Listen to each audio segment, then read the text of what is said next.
Cheers to episode 29. Cheers. Cheers. Oh, look at that clean. Mm. Corona Premier. Water. Preparation. Oh, water out of 2. We're becoming the sober shot of Michigan sports podcast, one episode at a time. Today is July 14th. It's 8:22 p.m. for us here in Michigan, and the boys are back. The boys are back in the saddle. The boys are gone. 1 second, folks. We are back. And the boys are back, like we were saying, because little inception here. We recorded extra long at the end of June. It was like June the 30th, if you can believe it, because we knew we were going to be off a week, but we weren't really off a week because we still dropped the back half of an episode, and then we're here now. But it felt like it was off for us. Did any of you? I was just curious because I listened to it and it made me laugh listening to myself talk. Did any of you listen to the beginning of the last episode, episode 28? Not in depth. No. Just the very beginning, how it started. No. If you're ever bored, just go listen to it because it's pretty hilarious. Because I had to film like a voiceover to let everyone know what was going on. Because like the show intro is completely different. Like there's no music I could put in. No, I did put in music, but like we didn't do our normal cheers. It was just like, all right, everyone, this is Grant. I was like just talking about what the situation was for the week. It's pretty funny, and it's like in a hushed tone because I was right in the mic. So if you ever get bored, go do that. I guess a lot's happened probably for us since then, since it's been a while since we've talked, but just any highlights for everyone. What's new in your guys' lives? It's been so long. I don't know. We're using Skype now, so this is new. We're Skype podcast now. Yeah, for the time being. Forever. Until Zoom sponsors us. Evan, you can jump in. I don't have much. I can't think of anything. Alex, you were involved in a lot of this. All right, so let's see. My brother was home for a week or so, just over a week. Shout out He was Wyatt. visiting before he had to go back to Albuquerque for the Air Force. So we golfed. We all golfed and participated in that. There was about 8 of us. That was a while ago. Think about it. I was trash. Do a nice party. Shout out Michelle. She was doing a nice party Saturday evening. Good It was time. about 35, 40 family and friends there. That was a quality time. Then after that, we went out and watched the fight. I don't know if it's on the show doc. I don't think so, but it's on there. Yeah. I umped recently over the past week or so, and breaking news, Little League moms are back. They are so back. Okay. Just like us. It makes umping somewhat worth it, where you just like, you kind of just like gazing off into the stands, and one of them catches your eye. You're like, wow. Hey, how are you? House sat for friends. Shout out Greg. House sat for him. Watched a nice German Shepherd dog. It was just over a year old. Super well trained, super well behaved. Are you joking? What else happened? Huh? You're not going to talk about his shadow problem? I mean, the dog doesn't understand shadows, and so it thinks it's something, and it will attack a shadow and sit there and eat the carpet at a shadow for hours until it gets bored. I actually never. But my thing is, the dog only did it when there was people around. Like if I'm sitting on the couch and it was just Major and I, we're just sitting there chilling. Shadows are clueless to him; doesn't even see him. Probably because there aren't any, because you're sitting. Yeah, but everybody else was sitting in the basement. We weren't moving. I think it's also like his own shadow. Yeah. It's funny. It's a quirk. Quirky. The golf league Monday night shot a 37. Played really well. Wow. Yeah. Nice. So 2 over total, 35 on the back. Had 2 birdies and 2 doubles. I was 4 over on the par 3s. Par everything else had 2 birdies. Who are you? And we only split. We split 15-15. Shout out Lou and Bob. Bob shot his low on the back. His previous low was a 50. Looked at it today. He shot a 44. Wow, that sucks for you. Evan brings the heat on major weeks. He feels the opener on the corner. He's like, you know what? I'm just going to step on the gas here in Monday Night League like I'm out there in England. Speaking of Monday Night League, big match next week. Got to face Gino and Hunter. This isn't position week. This is our actual matchup. I have to face Gino head to head. He has to give me 2 strokes though, so looking forward to that. Good luck, Gino, but not really. Let's see. Good to see Wyatt. And then during the weekdays, just same old, another day, another dollar, living the dream, whatever water cooler phrase you want to use. And then this past weekend, which is Wednesday now, and you'll be listening to on Thursday, so rewind a couple days, went to Miami, Florida for the first time in my life. Miami, which we will be going to together later this year. Did some reconnaissance, as I joked on it, but it was for a buddy's bachelor party. Shout out Sam for getting married and choosing that location. It was very fun. I can't, obviously share too many of the details because that's kind of like breaks bachelor party code, like you just, what happens in Miami and Hollywood and Fort Lauderdale just stays there. But it was cool. Like weather was fine. Went to South Beach for a day, got to see what that was like. It was like, all right. It wasn't crazy busy because it's the middle of the summer, not like spring break season, but it was enough going on down there where you can have a good time no matter what. And like Evan said, it was a tough night that weekend for Conor McGregor fans.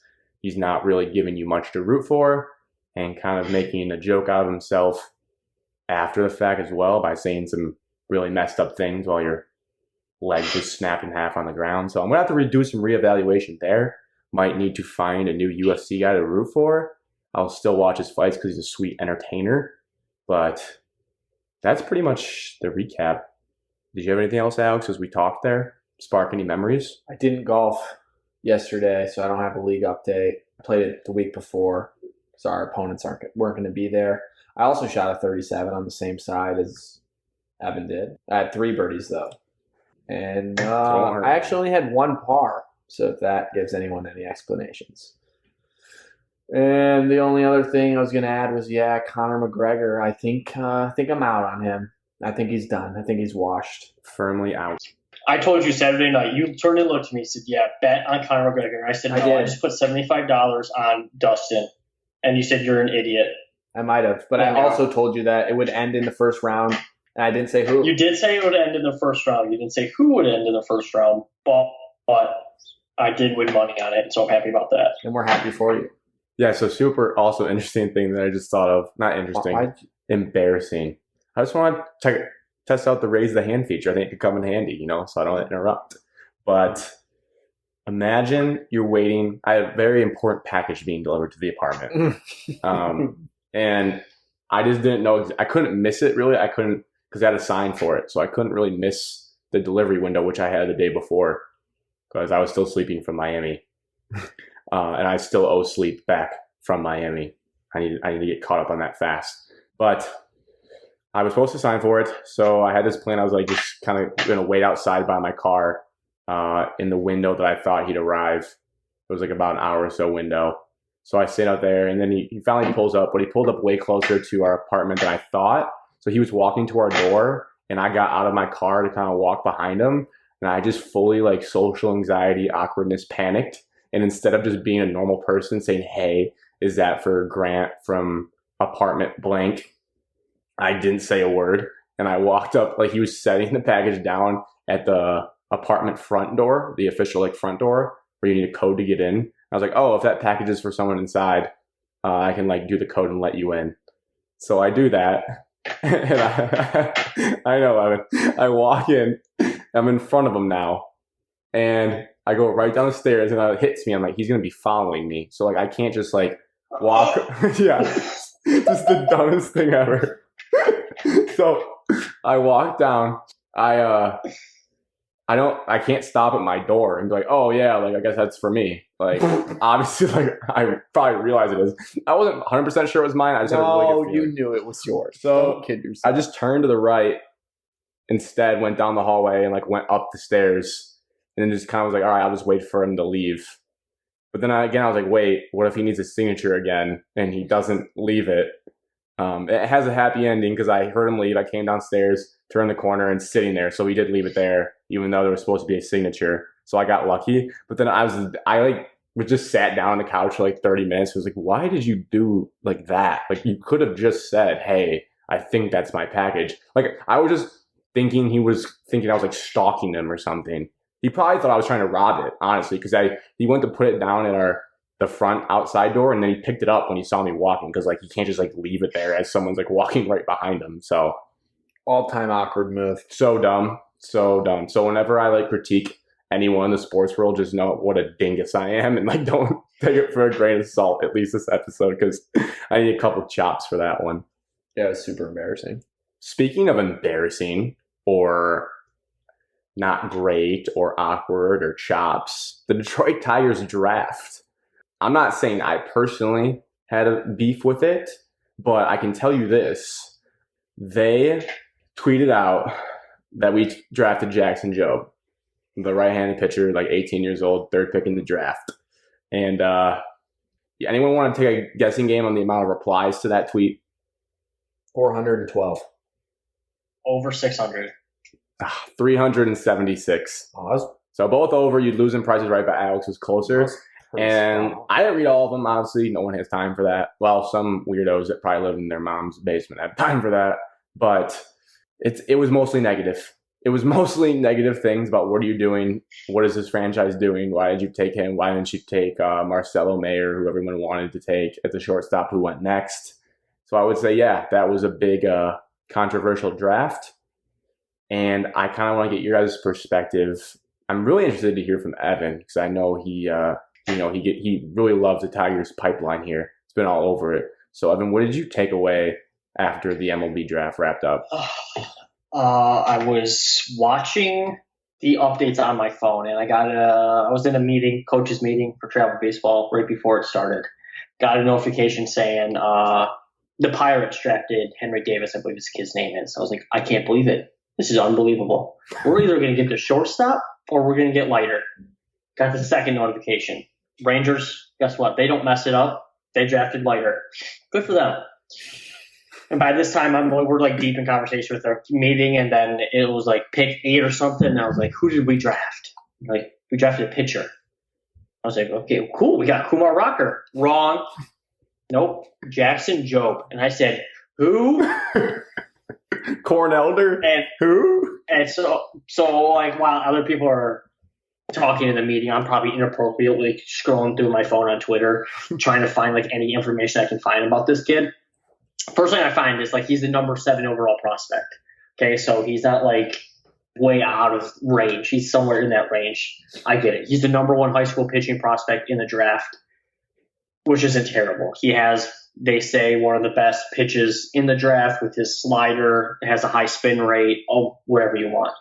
But he's 18 and he's young. Now, you look at the current state of the Lions farm system, roster. Did I say Lions? Yes. Yeah, you're thinking about next segment. Yeah, I am. The Tigers farm system, excuse me. And you wonder, what are we doing? Your best asset right now is you have the 3 young kids down in the farm system, and then you have your pitching. Those are your 2, and then everything else is needed. Like you have a couple good catching prospects up for the Tigers right now. Riley Green raked today. Mm-hmm. There's your minor league segment for the day, or it was yesterday. He had like 5 RBIs or something. He had a triple and a double. Torkelson, and then you have your pitchers who are up for the Tigers organization right now. Get the shortstop and build for the future. We're going to talk about the next question here, but I don't want to get into it that much. But going into the draft, I didn't know we had that what was called competitive balance compensation pick, round pick 32. Mm-hmm. I didn't know we had a second first-round pick. If I knew that going in before we picked that kid and after we picked that kid, I would have been even more frustrated. You have a second first-round pick to draft any pitcher you want, and the 12th overall prospect fell to you at 32. You could have been happy with the number 1 overall prospect in the draft at 3. He fell to you. The Pirates are handing you a gift, and you pass on. To me, it seems like Avila is safe for a very long time because he doesn't feel pressure. All the fans know what position to draft. You could have picked at least 1,000 different Tigers fans. Who will we draft in? They're going to say one of the top shortstops or Leiter. That's what they would do.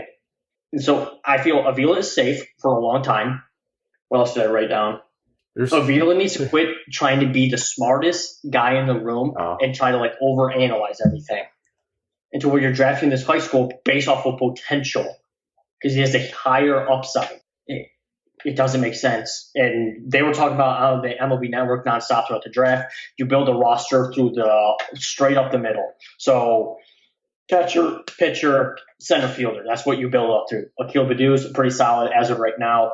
Roderick Green could play there, or you have the corner outfielders. You have a decent starting pitching for the Tigers right now. Casey Mize, Matt Manning, and Skubal. And then you have 3 solid catching prospects. You need that shortstop. Mm-hmm. And I think you miss on it. And before I keep on talking, I just want to say, watch the All-Star game. And how many 21, 22-year-olds were in the All-Star game. And they're going to be like, oh, the shortstop's too young. He's not going to play right away. I disagree. There is a chance for him. If you can hit, you're going to come to the majors. Vladimir Guerrero, All-Star MVP. Vladimir Guerrero was up at 21, 20 years old in the majors ranking. Tatis was up at 19, 20 years old. There's a chance for young athletes to get into the majors right away. If this shortstop is doable, you had to take a chance on him. And if not, you better sign one of the free agents that Grant's been begging for the last 2 months. You better sign one. Otherwise, it doesn't matter because the Illiches don't care and Avila has his job for the next 10 years. Evan, thank you for remembering, because I was about to say, guys, what have I said a million times that we need to sign in the offseason? A shortstop. Could have drafted one. They're much cheaper that way.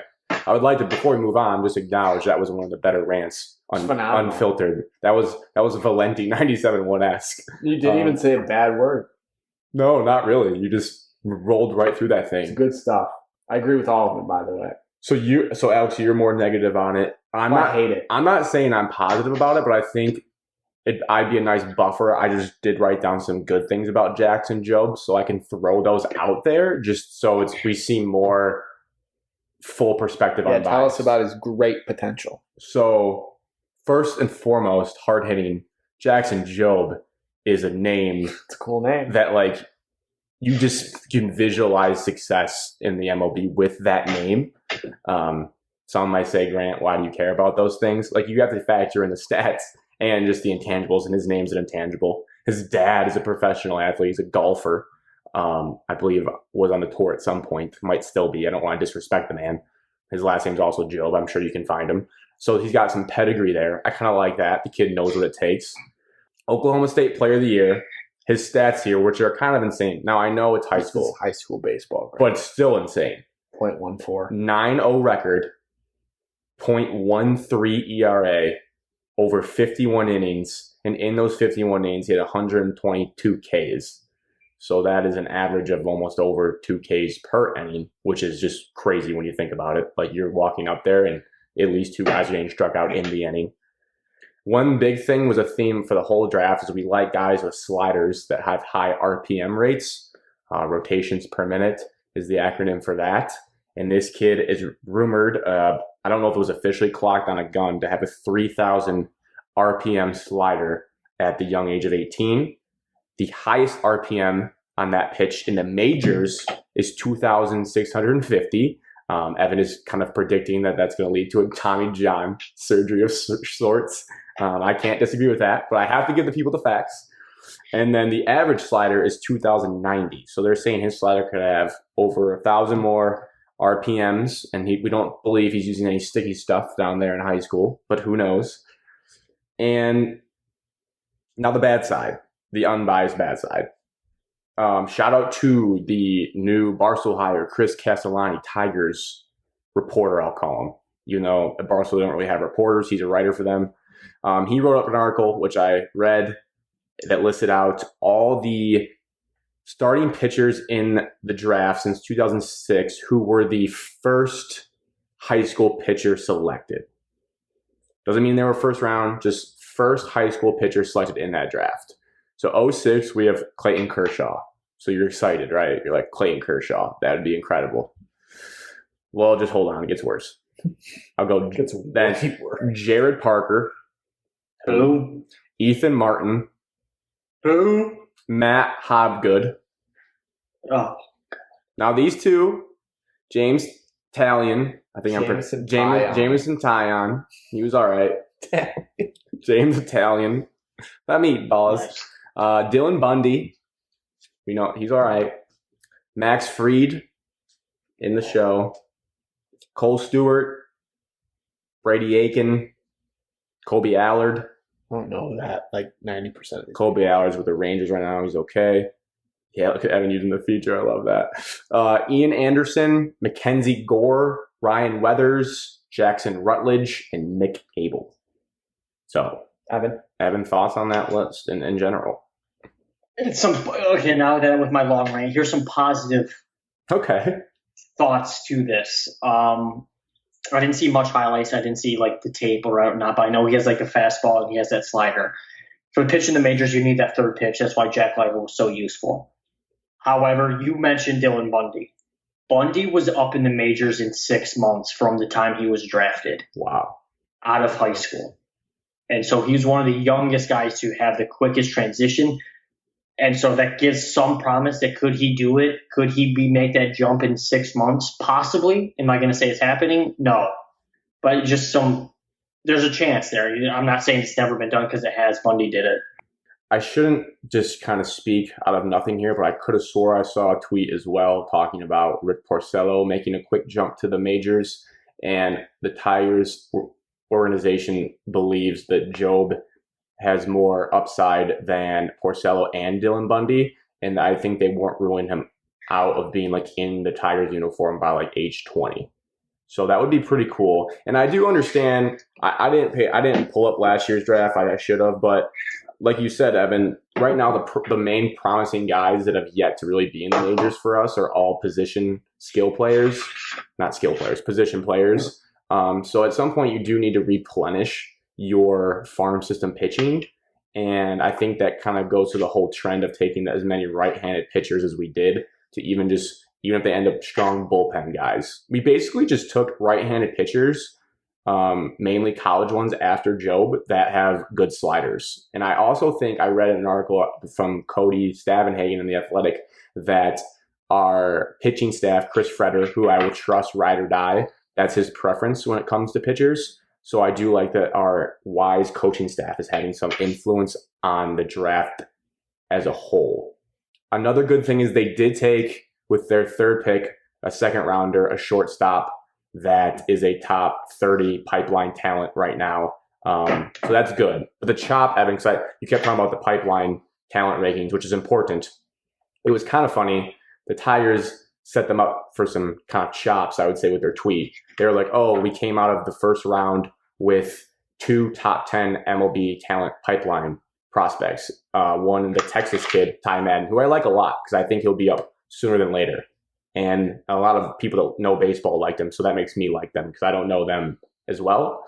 So we have Ty Madden and Jackson Jobe as top 10 prospects, but like what they failed to mention is, hey, Marcel Mayer was the number 1 overall prospect, so you could have just had him. Like, it's cool that we got 2 top 10 guys, 7 and 9 in the rankings, but you could have just had number 1 and also potentially number 9 at pick 32, like Evan said. But I should caveat too, there's a lot of things I was reading. I was trying to learn about slots in the draft. You like have to slot from money values, and it gets kind of weird about how much money you can spend. So some people were theorizing that we took Jobe so we had more money for that 32nd pick. But I don't know necessarily if that's like 100% true. I don't exactly know how it works. So I'm not going to speak more on that. I just know that it's something out there. So if anyone's yelling at us like, hey, the slots, the money, like it didn't work out that way, at least we're aware of it.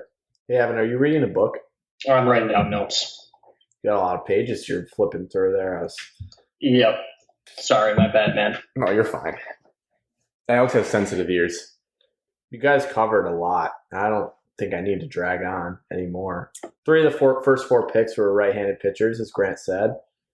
Yeah, I don't know. I thought we should build up more in the position players. I definitely wanted a shortstop with the first pick that we had.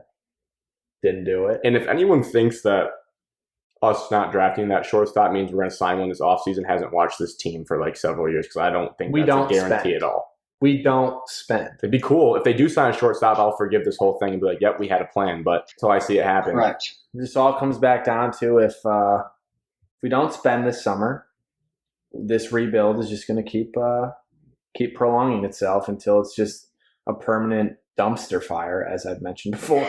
I'll even take Corey Seager. I'd take anyone. Just spend some money and make it look like we're trying. I don't know if I'm a Trevor Story guy. I don't think I'd be behind that. Why? It's 11 home runs this year. I don't know. Just Didn't like his haircut. Didn't like No. how he wore his hat yesterday. no. It's not why I wouldn't take him. Did anyone have anything on the 6'8", 300 pitcher that we drafted? That guy looks awesome. Massive. And he has a So mustache. he's a former tackle, played football. Has a sick mustache, Yes. and people were hyping up over how big he was. Other than that, not much. Yeah, you basically nailed it on the head. I'd like to see him be our closer one day. I think that'd be awesome. See you guys in 2025. When all these draft picks are eligible for the majors. Yeah. Because I'm sure there's some rules that, Ivan knows about. We don't. I also kind of felt bad for Jackson Jobe. And I feel like he's like you gotta say his full name guy, instead of just Jobe, like Jackson Or Jobe. Jackson. Yeah, but we're not on the first name basis. What about JJ? Oh no, there's one in Michigan named that. We can't mix into that territory. Not for me. But yeah, for you because you're a member of a national Michigan podcast. So for Jackson Jobe, it kind of stink like it's the biggest day of your life, and you just got picked third, and you go to the tweet by the team that just drafted you, and everyone's just like shitting on the pick. Like it's just like the most toxic like comment section of all time. Like He shouldn't even bother to look at that. what are you doing, Avila? Like he's 18 years old. Of course, the first thing he's going to be doing is checking the Twitter feed, and it's just like, yikes! Like, log off, buddy. Or checking Google to see how much he's going to get for a signing bonus. But as everyone loves to say, all of us are rooting for him to do great. Obviously, we may have done something different, but now that he's with us, we are ride or die. At least I am Jackson Jobe guy. Ride or die. Me Hope too. he's awesome. Hope he's the next Hope he's a Kershaw. great player in 2025. Yeah. Evan, did you have any more on the Tigers? I did not. If we had recorded, because we were all busy, so it didn't happen. But if we had recorded, I was going to come in here pounding the table how good we were, and then we got swept by the Twins, Yes. and then it kind of fell off, and everybody kind of was like a hush hush about it. Because there was a chance last time we talked, and we talked about there's a chance we could get to like 5 games below 500, and we were hovering around there right before we went to the Twin Series. Dude, I was like pulling up the podcast. I was ready to make that clip. I think it was like 5 games back of the wild card. And Alex said there's no chance that's happening. And we got to like we got like to 8 or 7. I was like, oh my gosh, it's happening. But And who was correct? it's also crazy how in baseball it's such a long season, but just like one terrible series against a team like the Twins, and you're like completely out on the team again. Like I don't even feel good about them coming back from the break, even if they do well. It's like that just shot us right in the foot. But a team that hasn't had a chance to disappoint us yet is the Detroit Lions. Your Detroit Lions. And let me tell you, boys, this segment I think people love, or at least they just love the graphic that we put out. Talking like almost 100 likes, which for some people is like what, like Addison Rae's. Not a big deal. Addison Rae's probably like 100 likes. Like I could post a picture of my fingernail and get more than that. But for us and our engagement that's pretty good for an Instagram post for us. So I don't know if they're actually listening to this part, but obviously for the diehards, we have to explain our picks. And I enjoy doing it. It's actually one of the more mentally taxing things I do every week, just looking at this depleted roster in this range and thinking like who is worthy of the 20th through like 16 picks on this team. I don't know if you guys feel the same way. Without further ado, we're doing 20 through 16 today of our top 25 Detroit Lions players. I went first last time. Do you guys have a preference? Like we just do the same order we did last time? So my 20th player on the Detroit Lions roster going into this year. Remember, these can be based on projections, not just past results. I have cornerback Amani Oruwariye. I hope I did okay in the pronunciation Great there. job. I was going to have him higher, but I got swindled by a couple articles saying this is like his make or break year with us because we have spent some draft picks. We made some acquisitions on cornerbacks, and he's been okay. I did it because like when I watched him play, I think he does well. I think he's been solid, but maybe I've missed some games here and there where he had blunders. I know he led the team in pass interference penalties, so that's never great out of your corner. But I have hopes for him with our new defensive coordinator, and that's why I have him at 20th on this list. 20th on my list. First, shout out Ford Field. Shout out the Ford family. We're full capacity next year. All fans are a go. Yes. So 20th, I'm going to butcher his name, but it's Levi. Somebody help me. Onzarecki. Yep, there we go. The big boy from Washington, or defensive tackle. I put him at this spot solely based on he's a high draft pick, and he's going to play right away. Defensive line was bad last year. This roster is bad, so I feel like he'll be like a young standout and like worth a pick in the second round. Yeah. No, I like that pick. Little tease for my list. 20 for me is safety Will Harris from Boston College. Okay. Sell me him. It's just solely based on the fact that he's going to have to play safety. He's going to be out there, and the starters should be in the top 20, considering there's 22 starters. I don't necessarily agree with that. So I think he'll make a leap forward as well with some better secondary coaching, and he can hit hard. So Will Harris, 20. And then 19, everyone's favorite Detroit Lion. Stand up, Hawaii. Jelani Tavai is 19 for me. I know you guys don't have him on your list. That's fine. I think he's going to improve this year. He isn't terrible. He's bad, but he's not terrible. And as much as you guys don't like it, he's going to play a lot.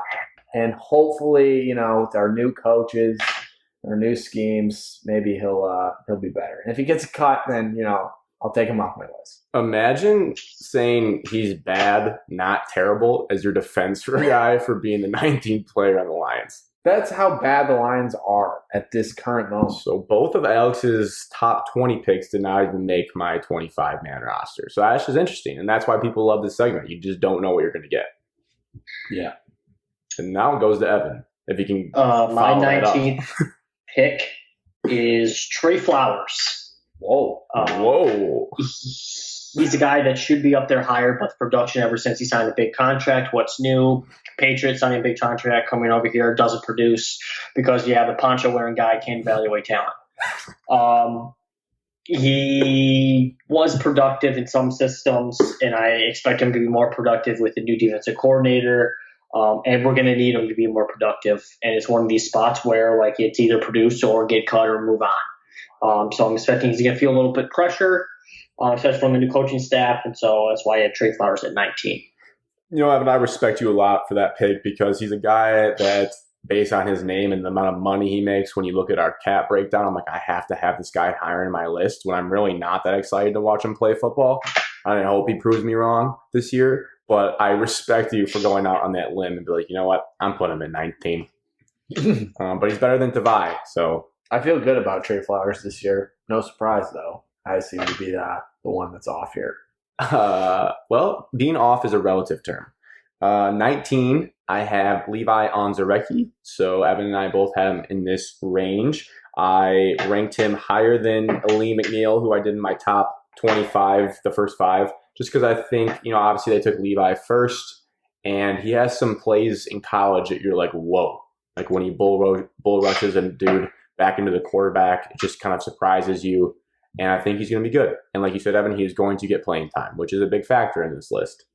And then it goes back to me. So 18, I'm going to go to the other safety, Tracy Walker. Tracy Walker, revival year this year in Detroit. I was looking at some sweaty stats from PFF. Before he came to us, he was, I believe, like he had a 90 PFF grade a couple seasons ago. And he's been in the 70s with Detroit ever since. Again, as Evan says, Poncho. Didn't we draft him?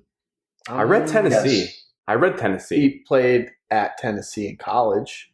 Oh, maybe that's what it was. Yeah. I don't think so. I thought he played at some small like New Mexico State school. Well, this all seems like semantic, guys. Obviously, I made a mistake somewhere. 99% sure that we drafted you. Alex, you're a lookup guy. That was your show from the game. Anyways, No, we definitely drafted him, but I don't think he played at Tennessee. Semantics. I know. Like I I'll tell said, you that. sometimes I made an error, a clerical error. He did not play at Tennessee. He was drafted by the Lions, and he did play at a small school, Louisiana Lafayette. So that's good. That's actually even better then. That means he had one of his 90 grade seasons with the Lions and then has struggled.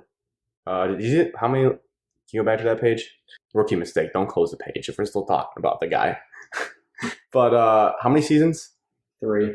Okay, perfect. Yeah, so it checks out. So his first one was pretty good. The next 2 were all right. But now that we have a different scheme out of the poncho wearing guy, I believe our whole secondary gets a bump, and that's why you see Amani on my list and Tracy Walker on this list. So now it goes back to Evan. 18, I have Quintez Cephas. Okay. The dog likes that. Got dogs barking, hyped up for Quintez Cephas. He played a little bit last year due to wide receivers getting injured, some people sitting out. Produced a little bit with Stafford as the quarterback, and I expect him having to produce. As right now, he's projected like the number 1 slot. And so with it solely based on he's going to play, and if he doesn't produce, then we're going to be in a hurt on the offensive side.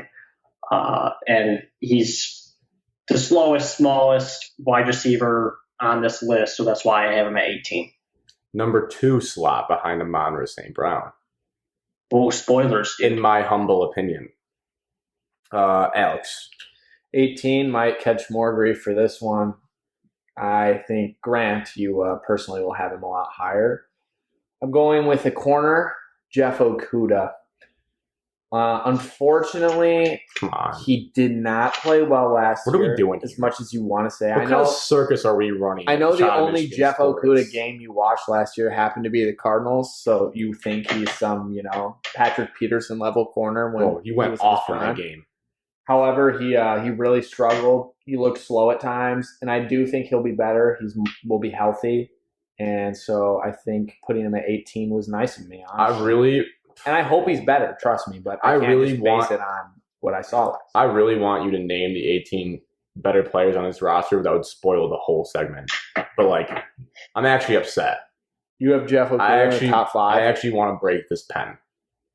I think it's so disrespectful to Jeff, and it's not the vibes you need to send to him. I'm sorry. I have to base it a little bit on his track record in the NFL, and he was not good. He got hurt. He was in a terrible system. He was rated, I think, the worst corner in the NFL at one point during the season last year. He had a great game that I He had personally one watched. game that you watched. You watched one of his games. One. Don't lie to the people. You watched one game. So disrespectful. Good. I don't feel bad. One game live. I watched every game on the condensed version. I hope he plays Not a big better. deal. I hope he plays better. Not a big deal. Doesn't mean I'm not rooting for him. Just That's a side note. If you love the NFL, you should just buy the I think it's called Game Pass, NFL.com Game Pass. You can watch condensed games after for 60 minutes. It's great. It's just straight through, no commercials, just right to the next snap of the ball. 17. Anyways, that's ridiculous. I don't even want to hear 17, 16 to be honest with you from you. Well, But you you're have just to. Awfully dramatic because you have to look at reality sometimes, Grant, and he just wasn't very good last year. He's small and he looked slow. So now 17, another Ohio State Buckeye, Jonah Jackson. Is that a weird reaction, Evan, or you just hate it? Or I accidentally flipped my mouse on accident. Sorry, my bad. Jonah Jackson, I thought he played pretty well last year. He was a rookie last year, and I think he'll continue to improve. But he's, of all the starters on the offensive line, he's the worst. So that's why he falls to 17. Well, He's the worst. you gave me crap for Vitae. Yeah, I don't think Vitae will start. Who's starting at right guard, Alex? Jonah Jackson. Oh my Okay, who's god, starting dude. at You left? don't know anything about this team. What? Why does Vitae have to start? He didn't even start last year. Put Crosby he in did over some Vitae. games. Oh my god! I guess it's good to have a balance on the podcast because this is absurd. Are you serious? I'm in a loony bin. You think Vitae is going to start? This is a movie. Where's Ashton Kutcher? Are we watching Pranked? You think that Vitae? Oh, there he going to is. start? Yes, I believe he's going to start at right guard. I think they're going to move him in from the outside tackle where he played a little bit last season. We'll see. I still think Well, Jonah Jackson's better. Jonah Jackson played left guard last year, so I I would know. assume he would stay at left guard. Why not move to right? That's what he played in college. Maybe he doesn't want to move. Either way, I still think he's better than Vitae. It's not close. Vitae is one of the worst guards I've ever seen. So you have Tyrell Crosby higher in this list because you said he's the worst of the starting linemen. Fine. I'm just trying to figure out. Vaitai is the worst of the offensive line. Okay, that's what it all stemmed from. I was like, who else is ahead of us? Sorry, I'm not perfect over there because you think Jeff Okuda is a top. No, we know you're not perfect. You have Tavai in this. You have Jeff Okuda in this range. You have Jeff Okuda and Tavai almost like the same. That's how bad Jeff Okuda was last year, and you're just in denial about it. You are. Look at his stats. Watch his tape. It's not about that. He had a bad rookie year. He got hurt in the middle of the year as well. He's going to be better this year. He actually has a secondary coach. The whole defense is so hard to judge because their scheme was so bad. So then how can you judge my picks if it's so hard to judge? Because you're just not seeing it the right way. We'll see. God, I can't wait to see. Just be so right. You're going to make me buy a Jeff Okuda jersey. He went to Ohio State. I'm surprised. Dude, he's on the Lions now. I don't see colleges. Nice. Okay, so 17, I have Brashard Perriman. A lot like Quintez Cephas, he's at this spot because he's going to have to play with our depleted wide receiver core. He's a bigger body. He shows off against weaker opponents like he did against the Lions last year. And he's going to probably start on the outside opposite of Tyrell Williams. And bigger, faster, stronger than Quintez Cephas, so that's why I have him ahead of him. So he's at 17 for me. Okay, no qualms there. I'm not just being biased because Alex has got me riled up today. Because you'll see at 17 I have Jonah Jackson. So shout out Alex for that. I think we have him in the same slot. But I have him slotted in the left guard. Doesn't really matter. They're all going to move around. I think he'll be the fourth of the 5 best starting linemen we have this year. That actually might be, now I think about it, I'm just banking on Panay being good year 1, but honestly, Jonah could be looking better than Panay, just at least start the year. But obviously, based on the pedigree, we expect Panay to end up being better than him. And then to end out this version of my 5, the 16th player I have is who I haven't just talked about, Brashard Perriman. So I have nothing really else to add there other than he helped win me a fantasy football season one year when he was on the Bucs with Jameis because all their receivers got hurt and he stepped up. So I know he's capable of being a guy, the number 1 for at least a couple weeks during the season. He's never put it all together. But then he went to the Jets, and you can't judge anyone when they're on the Jets because that just is the Jets. So I think he can be productive. And like Evan said, bigger, faster, stronger. He's an athletic freak, so he'll be fun to watch. And at least he'll look intimidating on the field. So my last pick at 16, correct? Mm-hmm. I have a guy that I was raving about in the draft. He might be a little bit low on this list, but some people are saying he might be a little too high. I have Monroe St. Brown. Right. I'm a huge fan of him. I think, like Grant said, he's potentially just starting the slot. He has to beat out Cephas for that, but I think he's going to be a go-to target in the offense. Very good route runner, very good ball skills, freakish athletic. He can run almost any single route. So I wouldn't be shocked if I'm wearing a St. Brown jersey week 1. I would be. Quote me on it. He's at 16. It's solely because he hasn't played a single snap in the NFL, and I haven't seen anything. So, if he had played a year, I'm guessing next year when we do this list, he's probably going to be my top 5. And so I can't wait. He could easily jump into the top 5 next year. Yeah. No, I agree. I was looking at rookie wide receiver numbers from last year, and I was like, where do I put him? So spoiler for our next show, we'll see. But I'm basing off that, and I agree with Evan. Just a huge fan. He's at 16 for me. Big fan of that guy. 16, I got Jason Cabinda. No, I'm just kidding. Just kidding. Jason Cabinda is not on my list. Just wanted to scare people. 16. I got Jason Wilkinson at 16. Shout out JMW24. The batter corner currently on the Lions, Amani Awarie. Grant, you can complain. I don't really care anymore what you have to say. I thought he's played pretty well. He does get a lot. You already covered him. He gets a lot of penalties, but I think he has looked pretty good. And he looked a lot better in his rookie year compared to Jeff Okuda's rookie year. They were not in the same class, but he was much better than Jeff Okuda. And so that is why I'm putting him ahead of Jeff Okuda for now. And this could all change next year. But Grant thinks that my list is set in stone for the next 5 years. Your list is a joke. You had him at 18. Your list is a joke. You had Awarie at 18. We had Jonah Jackson at 17. I had Warrior at 20. Thanks for listening. That's why we do a recap at the end. I had Imani Warrior, Levi Onzarecki, Tracy Walker, Jonah Jackson, and Rashad Perryman. Evan, who'd you have? I have Levi Onzarecki at 20, Trey Flowers at 19, Quintez Cephas, Rashard Perriman, and Amonra St. Brown at 16. 20, Will Harris. 19, Jelani Tuai. 18, Jeff Okuda. 17, Jonah Jackson. 16, Imani Awarie. The best list and the most accurate list. Nice. Let's transition from our Lions to the third out of 4 Detroit sports teams, the Pistons. No rumor mill segment of the week. No. Skipping that this week. We chopped it out this week to talk a little bit about the Open.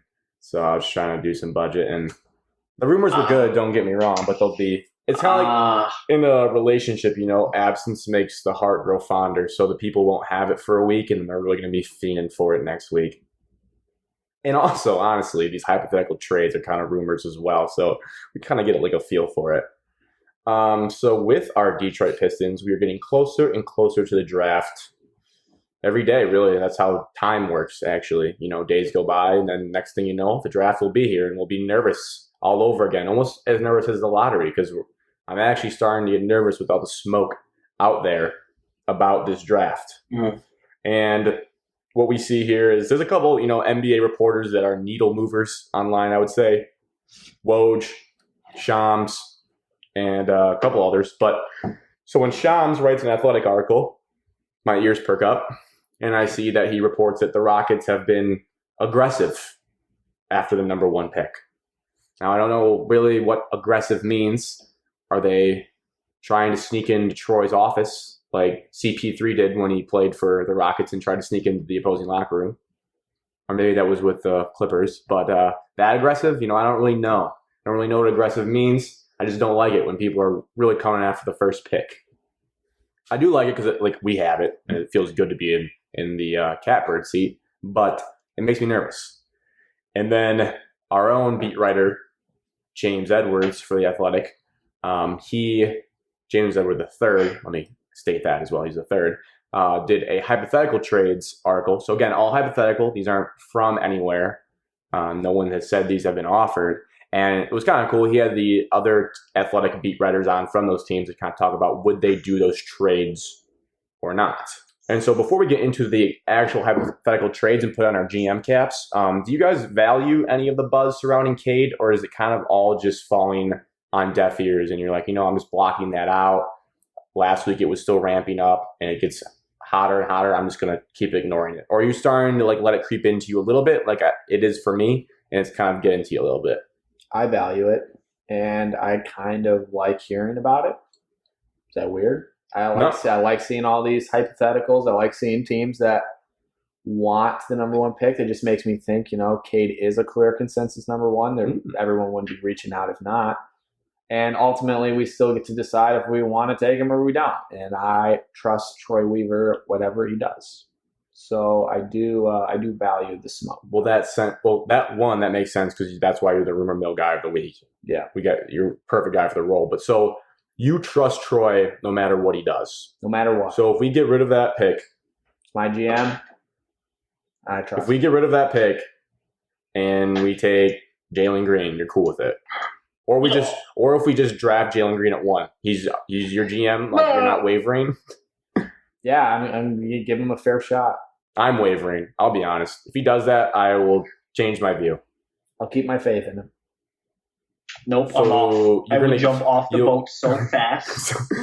I would force myself to stay underwater if he doesn't draft anybody besides Cade Cunningham. Evan on draft night is you just picture in movies when you're at the pool and it's the really, really high dive. Evan's there in a Speedo up on that board, just standing there waiting. And if we take Cade, he just slowly walks back down and cheers. But if we take Jalen Green or we trade it, he just leaps off that thing into a swan dive. I'm gone. Into Cleveland or Indiana, and now he's a Pacers or a Cavs fan. That's Going off of like the rumors, I don't like them. I get why they're doing them. People have jobs to do. People want to create buzz. I just hate seeing more and more of them when I feel like he's a sure pick. Don't get me wrong. I'm sure the Rockets. I mean, who wouldn't want Cade Cunningham on their team? But like the whole notion of the Rockets just taking like a little jabs at the Pistons, like, oh, if the Pistons don't want them, if they aren't interested in him, if we're trying to jump them, or hey, even if the Pistons pass on them, like those little subtle jabs. I mean, there's got to like I always say, when there's smoke, there's fire. And there could be a little bit of rumors going around where, hey, there's a small chance that the Pistons might actually pass on them.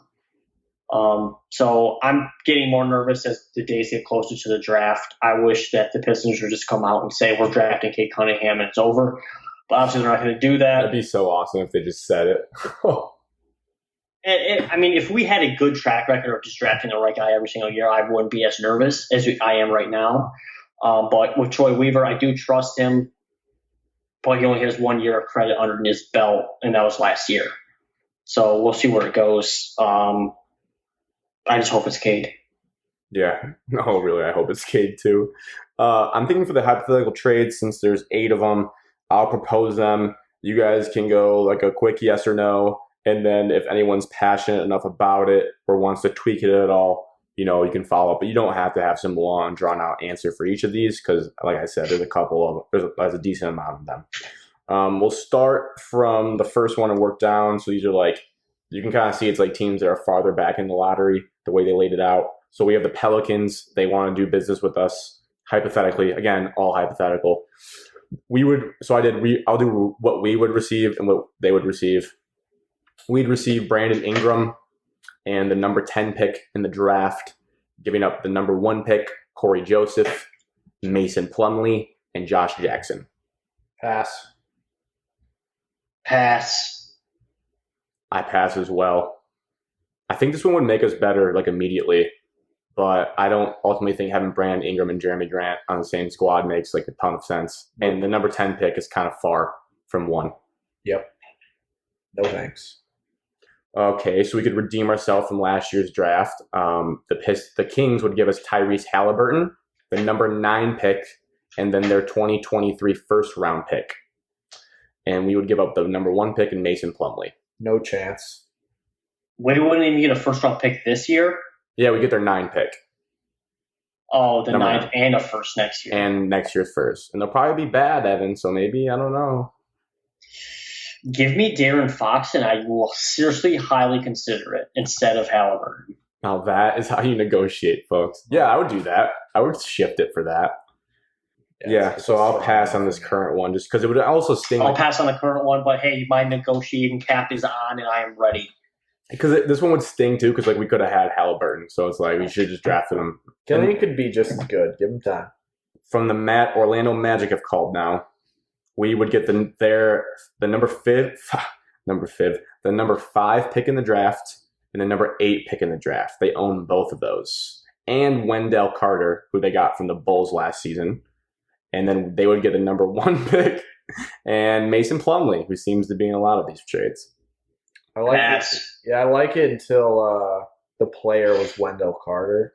Just don't. Yeah, can I almost get any other young player that you have on your team? Wendell Carter cannot shoot. Markelle Fultz. And he's not. No, give me Jonathan Isaac. I don't think they do that. Well, then it's no deal. Do that either. Simple no deal. He can't shoot, and he's not like a dominant big man. He's like at best like the first guy off your bench. Yeah, and I just think for me the number 5th pick, it doesn't guarantee there's a good player there. It's Kuminga. It could Davion Mitchell. Scotty Barnes. Scotty Barnes was there, I'd consider it, but Scotty Barnes at 5 and Davion Mitchell at 8. Who says no? Well, I guess maybe we all Evan's did. in on this trade, I think but you we may have to have take all did. Wendell. Damn it. Welcome to Detroit, Wendell. Yeah, I'll say no. This one, I'm just going to say because it was in the article. We did talk about it last show that we did. Number 7 and number 14 and James Wiseman from the Warriors for the first pick and Mason Plumlee. Davion. Wiseman. Someone at 14. Maybe Corey Kispert. I don't think I can It's do it. intriguing. It's nice. But just Wiseman just it ain't it. We don't know enough. And I didn't watch enough of him play last year to give a reasonable opinion on this. I'd consider it for a few minutes, and then I'd probably pass. Yeah, 14 doesn't really get it going. I mean, I know we got like Sadiq and Isaiah Stewart in that range, but that's asking a lot of our GM. And Wiseman could be good. It's just sample size is tiny. He could be, and I have breaking news to you, he ain't going to be. Well, we'll see. I actually did just see that mobile alert on my phone. Breaking from Evan. Breaking news. James Wiseman will never be good. Okay, so now from the Oklahoma City Thunder, the land of 1,000 picks, they are giving us their number 6 pick in the draft, packaged with Shai Gilgeous-Alexander, and we give them the number 1 pick. I'm highly. I need more picks. considering. You have so many picks. I need more. You have to give me some. Just 1 pick. You can have the Clippers 2023 first round pick. Deal. No, I need more. I think I'm doing it. You get Davion Mitchell, a proven star in Shai Gilgeous. I don't know. And I would only do it if they threw in that extra first rounder, and then I don't know. It'd be hard to say no to. I need 2 first rounders. I don't know. I need flip flop this year. Shai Gilgeous and 2 more first rounders. 1 in 23 and 1 in 24. You know, I'm going to go on a limb here, and I would probably just accept it as is because I'm just all in on the Shai Gilgeous train. Shai he's a stud. He's going to be a star in the league. Guess what? Guess who else is going to be a star in the league? Davion Mitchell, who will draft that 7. Jalen Green, who we're drafting at 1, Cunningham. Alex is going to be okay with. You got to give it a try. All right, so I guess so far I have that one. I would That definitely one is the best. get back to their IM message about what should we do here because I really enjoy Shai Gilgeous-Alexander, and he's only 22, so he fits the youth movement. That'd be a great fit. And then, okay, now we have the Raptors. They are giving us Pass. Why? Raptors. Spicy the pea. Raptors.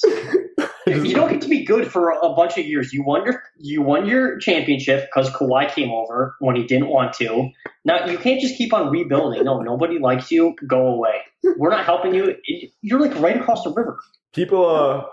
People, I think, forget, and I don't want them to, that their fan base actively clapped when KD got hurt. So they're a bunch of scumbags, and I don't want to do business with them either. You can't just call the whole country of Canada scumbags. No, I said they're fans. Yeah. Toronto Raptors. Fans. So the whole country, The Grant, fans in the game that were clapping are scumbags. that game, or all Toronto Raptor fans. Because that's all. You're Canada. making about as much sense right now as you did with putting Jeff Okuda as 18. Yeah, there's only one Canadian. It's pretty clear to that anyone. the whole Canada is. Yeah, fans I of know. the You're just Raptors. doing this like you're like Stephen A. Smith right now. You're just trying to draw clicks. Everyone that just listened to that heard me say that game that they booed KD in, those people are scumbags. And I feel totally comfortable saying that because you are if you root for an Achilles injury. Anyways, the Raptors, Evan's going to check out of this one because he won't do business with them. They want to give us the number 4 pick and OG Anunoby, another young, promising wing player who Evan is rolling his eyes at. For the number 1 pick, Mason Plumlee and Corey Joseph. Pass. Nobody even know who he would be. I mean, we know because he played at Indiana, but nobody would know who he is if he never hit that shot against Boston in the bubble. Let's be honest. It helped. But He's Evan, solid. you could get your other guy, Jalen Suggs, at 4, and have OG Anunoby. He ain't gonna be there at 4. Yeah, I think he is. No. Where's he going to go? He's going 3. He's going 3. You heard it. I think he's going 4. Okay. Evan Mobley's falling. I would not take it, but I would, Now we have Evan's future fandom team when we take Jalen Green. The Cleveland Cavs call us, and they want to give us the number 3 pick, a 2023 first round pick. So double picks here, Evan, and Isaac Okoro. Yeah, number 1. Isaac Okoro for our number 1 pick. What pick do they have, you said? They have the 3rd, their next year's first, and then Isaac Okoro, who was a top 8 selection, I believe, just last year. I need another first round pick, and I say yes. Okay, this one's almost home. What if they give you another first rounder in 2024, and you throw in Mason Plumlee? Don't care about Mason Plumlee. Well, that's just mean. He had a triple-double last year. 2 of them. One, a triple-double. A single triple-double. I'd be stunned if he had 2. I think he had 2. I wouldn't be shocked. I don't believe you. Anyways, I don't believe you. I don't know enough about Okoro, so I Played at Auburn. He's athletic. I know about his college career. I don't know enough about how he did last year in the NBA. Maybe I'd consider it more because I'm personally a Colin Sexton fan, even though the NBA teams are out on him. I'm kind of in on him. But Makes sense for you. Yeah, because he's an electric young player. Yeah, sorry. I like guys that can score. And I'm super dumb. I don't know anything. So, yeah, I'm going to say no. All right. I for the reason that it's Isaac Okoro and not Garland or Sexton, I am out. But I'm willing to negotiate that offer. Actually, no, I'm not, because I really don't want to mess with Cleveland. I don't need to talk to that franchise, really. Our last one, boys, we made it. And back to the team that's aggressively pursuing us. So this one, make sure you really listen here. We would get the number 2 pick in the draft, the number 23 pick in this year's draft, and their personal 2023 first-round draft pick next year for the first pick. Pass. Mr. Draft Capital, why would you pass on that? Because the Rockets had their chance to be good and they blew it. They had James Harden, they had Chris Paul, they had other players before that, and you blew it. You don't deserve another superstar. I'm sorry. A lot of your stuff. Wait another 8 years like we had to get a first overall pick and be happy with that. So, Evan, if you were a real GM in the league, would you base a lot of drafts based on what people deserve? If teams blew stuff? Yes. Wow, yes. I love that. If I was a GM and the Rockets called me, I said, no, you don't deserve it. You blew your chance. You had James Harden and Chris Paul, and you didn't do anything with it. You had Russell Westbrook, too. And then when you draft Cade yourself, and maybe he doesn't perform great, and you call them back so they used to be interested, and they hang up the phone on you, are you going to be devastated? Because you treated them poorly. Be like, you know what, Evan, you're a D-bag. And I'd be like, you know what, I am. You brought in Russell Westbrook, and Russell Westbrook traded away Clint Capella so he could drive more. Guess where Clint Capella is right now? He played in the Eastern Conference Finals with the Atlanta Hawks. Yeah. And don't get me wrong, Evan, no one's not saying pick and roll game with Trae Young. But your guards didn't want to run pick and roll because they wanted to shoot. Evan, I love Evan's feistiness. We know they blew it, but that doesn't mean you shouldn't be looking out for your own franchise's interests. I am looking out for their own interests, and that's drafting Cade Cunningham number 1. Screw the Rockets. Wow. I'm probably not taking it either, just because I don't see much value in those others. Just because the Rockets had their chance, man. No, because They did. Because I don't see the value in the other first-round picks, and I think the Rockets will be better for the next couple of years, so those picks won't be as good. Oh, coming from the guy who wants Troy to do what Sam Presti's doing in Oklahoma City and stockpile draft picks for 1,000 years. Is this just whatever Alex says? Let's just pile on him today. No, this is whatever dumb. Whatever dumb things Alex says we pile on. I didn't say anything dumb. Jeff Okuda 18 was stupid. Mm. Do you have a bad week? No. Well, then stop. I just love debating sports. That's why we do a podcast. I just feel like every time I talk, you have something negative to say. And then you say something similar. Like you just said the same similar thing about Colin Sexton in the last trade after you made fun of me for it. Anyways, I'll pass. Touche. That was a good point. I did say I would think about it if it was him. I didn't say I would do it. I said I would need to negotiate that. I didn't need you to defend yourself. Would you take the Rockets trade? No, I would not. I'm a Cade Cunningham guy through and through. Before we get to the Open, last thing. Did anyone see a tweet from Pistons reporter Rod Beard on Twitter? Tweet on Twitter, thanks, Grant. That may have caught your eye based on our last podcast. Yes, I saw it all over my Twitter feed, I believe, yesterday. 2 days ago? Yeah. All over it. And it was just about any other account that I follow was quoting it. About making your bed. Yep. Yep. And knowing that, I would never be drafted by a Dwayne Casey coach team. Never would be. Alex, you said self-proclaimed a 38% clip? Yeah, so I have a chance in getting drafted in the late rounds. you just hope that day when they Zoom called you that your bed was made in the back that day. And as the freak I am, I YouTube searched Day in the Life Cade Cunningham. I found a Day in the Life in Oklahoma State. Anyone can go watch it if they want. He makes his bed. And his bed was like sloppily made. Like the cover was pulled up to the comforter was pulled up to the pillows, but his bed was against the wall. It wasn't like tucked in neatly, but there was an attempt made. Maybe because he knew there was a day in the life coming. It could have looked like the reporter walked in his room, may have suggested throw this on, and he did, but I'm going to count that as a made bed. I also don't think they'd actually not draft someone based on that, but who knows? Grant, what about your clip? 100% guy. Yeah. Neat, and you talk every day? Yeah, I don't. He made me feel bad. I don't always make it right when I get up, but like at some point that day it's getting made. Every day. Let me tell you, folding that weighted blanket that's like 25 pounds is not fun to do. But don't you sleep on? Here's an idea. Sometimes. Leave it unfolded every single day so you never have to do it. But Evan, how do I get drafted by the Pistons? But Evan, Grant sleeps on top of his comforter. There's nothing to make. Sometimes. Think about I don't use my comforter. I don't use my comforter right now. I strictly just use a single blanket. Yeah, summertimes. So Evan, you have no reason for your bed not to be like close to already made when you wake up. I mean, all my sheets and like my comforters and other blankets are like tucked onto the left side of my bed. Like just terrible. They look terrible. It looks like somebody just came up, like grabbed them and just pushed them all the way over. And then I lay here and then I have a single blanket. In the morning when I wake up, it's a simple grab, throw over, get out of bed. When I get in bed at night, it's lay down, grab the blanket, throw it over. And you're back in the same position. You make great points. There's no point in making your bed. I make my bed probably like 10 times a year.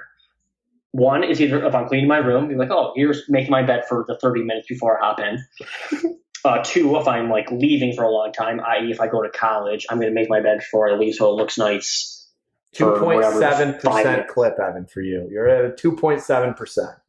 But I think if you explain that to Dwayne Casey, like your efficiency method, I think he'd respect it. Just got to catch him on one of those 10 days. And then you'd say, hey, Dwayne, how does making my bed translate to buckets? Because I get buckets. All right.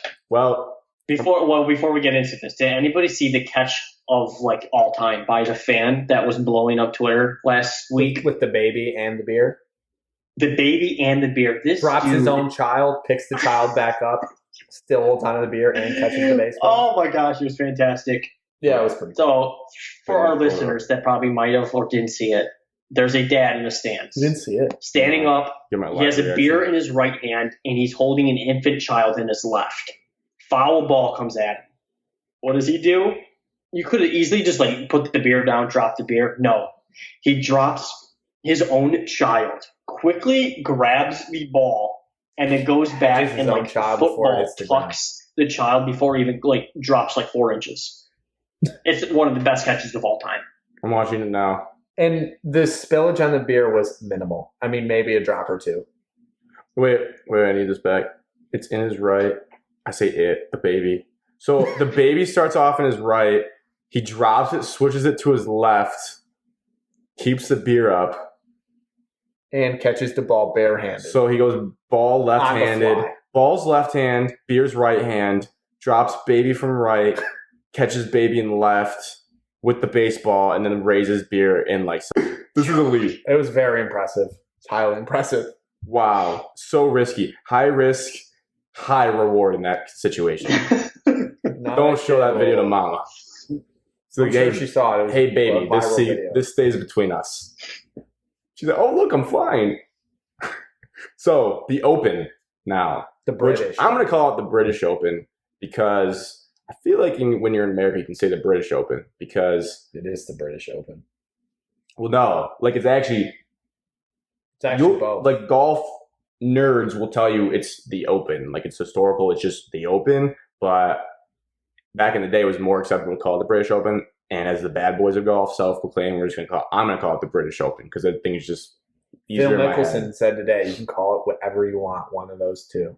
British. As long as he's winning it, who cares? Evan, we made, I'm sure you saw in the show docs, we made the Evan Cadmus dark horse stipulation rule based on I think it was Alex who mainly chirped you about it last time. Yeah, I didn't like it. You picked two top Yeah, five he players. was upset. Oh my gosh, cry me a river. So the dark horse must be plus 4,000 or worse odds to be classified as a dark horse, which is still a decent amount of field because golf's hard to win. I'll go first here for my favorite for the Open, just because I think there's a chance Alice could take it. I guess you can still take it. It just takes the wind out of the sails. It's his guy, folks. It's Jordan Spieth. That's not really fair to take someone that I've taken. Jordan multiple Spieth times. is my pick for the favorite of the British Open. Why is that not fair? It's a new tournament. Because you just know that's my guy. Well, it's your favorite golfer guy. Like Will Zalatoris is my guy. Phil is for sure Evan's guy. I think Ricky is Evan's guy. And Spieth is your guy that you like. Yeah, I always have. He's just my mercenary this week to go win the Open to make me look smart. Long shot? Oh, you want me to do the long shot now? We usually do that, yeah. My long shot is Daniel Berger. Gross. Welcome to Good Burger, home of the Daniel Good Burger. He's at about like plus 7,000 odds right now. He played in the John Deere, so I know what you're thinking, Grant. He didn't play in the Scottish, so why would you pick him? Because the Scottish is like opens like a warm up for the British Open. But Daniel Berger's just been playing solid golf, I think, based on what I read. Maybe like I think John Deere's a pretty easy field there, Grant. and I think he's probably finished high in the British Open before. Had to have at some point. Pure speculation. So look for him to do well again this week. I just hope those guys don't miss the cut. That's all I hope for in these picks. I'll go next, Evan. My favorite is Xander Schauffele. That was my second favorite. Nice pick, man. I like golfers in the British Open that don't hit it as long and just hit it straight. I value that. Okay. And my dark horse is plus 6,600 odds. Used to be really good. It's been really bad this year. Roy McIlroy. Ricky Fowler. Evans guy. Evans. Got mad at me for taking your guy, and then you took Evans guy. Taking Evans guy as a dark horse. Wow, that'd be crazy if you went from watching the Masters with Tiger Woods this year to winning the Open. That's why it's a dark horse. The British Open. If I was a betting man, I would just simply pick like Brooks John. Koepka to finish in like the top 5, top 10. You probably win your money. But for this sense, I actually had two guys, and Alex has this new dark horse stipulation, and both of them are plus 4,000, so you can kiss my behind. I don't think any favorite is going to win, just solely because it is the Open tournament. I'm going to pick two home course guys. I got Paul Casey and Tommy Fleetwood. Nice. I like the Tommy. Wait, Fleetwood. Evan, where I'm looking, Tommy Fleetwood is 3,500. So a little aggressive. Nope, not what I'm looking at. We It's all plus use 4,000. I different don't care. books. Different books. I got different odds. We'll have to get an official ruling from Mitten Money on this. They use DraftKings, so I'm using DraftKings. Okay. I like that, though. Elaborate. Sorry, I cut you off there. I just think that, they're both home track. They know how to play. Paul Casey's been playing really well recently. And I think this has a chance for this week. A no name, not really a no name, but somebody that hasn't won a major to win it. And why not Tommy Fleetwood? And he's got fantastic hair, the lettuce out of the hat, and you can always feel good cheering for a guy that looks sharp on the golf course. He's been close before in majors too. Paul Casey played well in majors also. Paul Casey kind of looks like a dweeb, so you have a good offset there between Paul Casey and Tommy Fleetwood. Paul Casey's sweet at golf. I don't want him to get upset at that. No chance one of those 6 guys doesn't win. I mean, no chance. And they'll probably all make the cut. Probably finish 1 through 6. We wouldn't know what to do with ourselves. We wouldn't be able to walk through that door with our egos. So before we close out with the socials, I want to preview real quick new thing. Just previewing what's probably to come on shows in the future. We have the NHL draft at the end of July. We'll be talking about that a little bit soon. Then we have obviously the NBA draft. And then we're going to dedicate a show, not a whole show, but part of the show to talking about the name, image, and likeness implications from college. Because we haven't really discussed what that means for people, what you're even allowed to do in it. What's funny, Alex? What's that doing? Just getting It's close. so close to the screen. And then also for a listener question from Brad submitted, that's when we'll answer that great NIL question that he submitted to us. And then we will also, we're getting to the point, boys, where we'll be doing some college football previews, a little in-depth dive. Maybe we'll do like a top 10 list, top 10 player list for Michigan and Michigan State. Maybe look at their over-under win totals for the year. Maybe see how we game-by-game breakdowns, win-losses. So that's getting here. That's getting close. So look forward to that. Where you can stay up to date with all that, our social accounts, at ShoutOutMS on Twitter, Facebook, Instagram, ShoutOutMichigan Sports on TikTok, and then shoutoutmichigansports@gmail.com for our email. Socials are the place where you see video clips of this podcast. They make them more funny. It's not just our voice. You can see our facial reactions. It's also a good place to comment on anything. Like I said, the top 25 Lions graphic did pretty well. There's a lot of engagement on that post of people debating, who should be where. So that's how you can get involved there. DMs are also open there for any questions or any ideas. If you want to be on the show, just suggest it. And then emails more for any business things like advertisements. Also, you can submit questions there. How you can listen to the show. Right now, it's Apple Podcasts, Spotify, and YouTube.